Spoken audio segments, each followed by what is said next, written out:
relax kung saan kayo pupuluti pag hindi nyo tinarabaho yan. Kaya nung game 2 na yun, tinarabaho. Ngayon, masaya na nag-work talaga. Wake up call yun talaga, wake up call.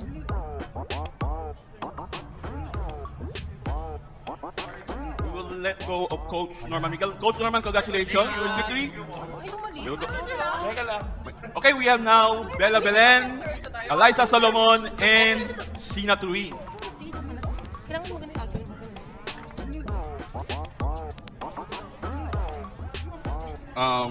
Bella, you had 13 of 32 attacks, 8 digs, and 6 extra receptions today in Game 1. So, your thoughts about your team's performance today in Game 1, and what's your mindset heading towards Game 2, where you have the chance to reclaim the throne? What can you say? We're very happy kasi na-apply po namin yung mga pinag-trainingan namin and yung mga parang mga game adjustments namin for UST. And siguro for Game 2, kailangan hindi kaming makampante. Kailangan isipin namin na syempre UST yan, palaban yung team na yan. Kailangan yung mindset namin is kailangan tapusin na namin sa Game 2. Katulad nung sa Do or Die, kailangan hindi na namin paabutin ng Do or Die pa. Huwag na kami maghanap ng challenge. Hanggat kaya namin tapusin ng Game 2, tapusin na namin. Eliza, you had 14 of 38 attacks, 3 blocks, and 8 digs. So, mukhang bawing-bawi ka from your performance sa semifinals. What can you say na 1 win away at mababawi niyo na yung Corona papunta sa Oxon? Siguro, yung naging performance namin kanina, yun lang muna. Very happy kasi nakita namin kung paano kami mag-work as a team talaga. And hindi namin pinabayaan. Though may mga times na nagre-relax kami and nakakalimutan namin na leading pala kami. So parang nakakalimutan namin na kailangan tapusin na. Kasi pag nabigyan pa ng kumpiyansa, parang mababago pa yung laro. So, pero very happy ako sa performance ng team kasi yun nga. Pero lesson sana yung errors namin. Yun na lang siguro yung kailangan pang i-improve. Yun pa. Thank you to Sheena. You had 6 of 7 attacks, 3 blocks, and 1 service ace. Mukhang ito na yung Sheena Turing na nakikita natin from the past. Sheena Turing from the past. So ano yung masasabi mo na mukhang gumaganda na yung laro mo, lalo na very crucial phase ng season, okay, say? I'm happy, pero kailangan pa rin may improvement pa. Since medyo hindi pa ako confident sa performance ko, to be honest. Medyo may kaba pa talaga ako pag maglalaro ako. But regardless sa team namin, maganda yung team effort namin, naman.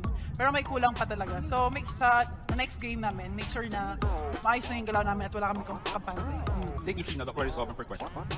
Sa ano lang yung naging mindset coming out sa dalawang saves na game na next time? Paano? Siguro sa training ko ginawa yung mga lapses na kailangan kong i-improve and yun, parang sa training pa lang binibigyan ko na agad yung sarili ko ng kumpiyansa na alam kong babawi ako and alam ko din naman na nandyan yung teammates ko para i-support ako sa yun nga, sa pag-gain ng confidence. Yun po. Sheena, yung Game 1 last year dito, medyo iba yung naging kwento sa'yo dahil nga yung naging injury mo ng fifth set, ganun. So parang, ano yung feeling ngayon 1 year later na parang iba na yung kwento at ang ganda na ng nilaro mo at naging injury-free kayo, at least for the NU side? I'm thankful na meron ako mga coaches na magaling sa kondisyon sa katawan talaga. I'm really thankful for them. And ang sipag, of course, pag injury ka kasi, ano yun eh, sipag na yun eh. Kasi pag masipag ka sa conditioning pa lang, sa training, for sure lalabas yung performance mo.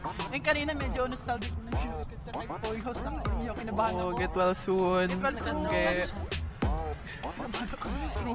Pero ano, I'm happy naman kasi naging consistent na ako since nung semis. So I'm happy. So I'm hoping na sa next game, last game na, kailangan namin tapusin talaga to para lanang ka ba. And for Bella, ano na lang yung pinakakailangan yung i-avoid? Complacency nandun, pero in terms of yung mismong laro, ano yung kailangan nyo na lang iwasang ulitin or gawin pa sa game 2 para tapusin for NU? I think kaya pa namin bawasan yung errors. Kasi yung game medyo dikit pa siya. Siguro thankful na lang din kami na parehas kami halos ng errors ng UST. Ayan po, nakita namin sa stats. So, 18 sila, 19. So, siguro kung hindi sila ma-error, for sure talo kami dito sa game na to. So, siguro balik kami sa training. Pagtyagaan namin yung mga kung saan kami masyadong nag-error ito sa serve. Siguro maglalaan kami ng oras doon para talagang makapa namin yung serve namin. And pagdating ng game 2, ma-maximize na namin yung mga errors namin. Bella, game 2 on Wednesday. may at least 3 days to prepare for Game 2. So what's your mindset of team right now? Especially, you have 2 chances to win the championship starting Wednesday. Siguro po balik lang kami ulit sa drawing board. I-scout ulit namin yung game na to, titingnan namin kung ano yung mga maganda naming nagawa na pwede naming dalhin hanggang game 2. And tingnan namin kung ano rin yung mga pangit namin nagawa na pwede naming ibahin para mas lalo pang mapadali sa amin yung game sa Wednesday.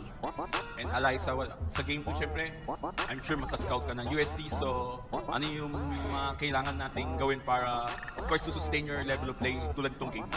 Siguro ano na yun more on mindset na kung paano mo i-set yung mind mo sa darating na games. Parang it's either papayag ka ba na ma-scout ka nila or mabasa ka nila or or dun ka sa point na hindi ako papayag na ma-scout nyo ako, lalaban ako, ganyan. It's all about mindset na po. Bella, ang crowd natin today is 20,955 and ang dami sa inyo nanood from the NU side. What can you say na ito binigyan nyo sila ng panalo? At binigyan nyo sila ng panalo. What can you say? Sobrang happy kami kasi talagang nakita namin yung crowd namin na pumunta talaga sila to support us. Nilabanan nila yung USD crowd kahit kanina kala namin mukhang Q-Pub lang yung MOA. Ay, yung Arnetta, di ba? Mukhang Q-Pub. Pero nakita namin kung paano sila mag-cheer kasi nakakatulong din po sa amin yun. Nakaka-boost sa amin ng energy na may mga taong naniniwala sa amin. May mga taong sumusuporta sa amin. And sana po sa game 2, makita ulit namin sila. And sana magmukhang NU na. Mas marami na. Buy one, take one. Okay, congratulations, Bella, Thank you. Gina, Thank you and po. Alyssa. See you in game 2 and good luck. Thank you po.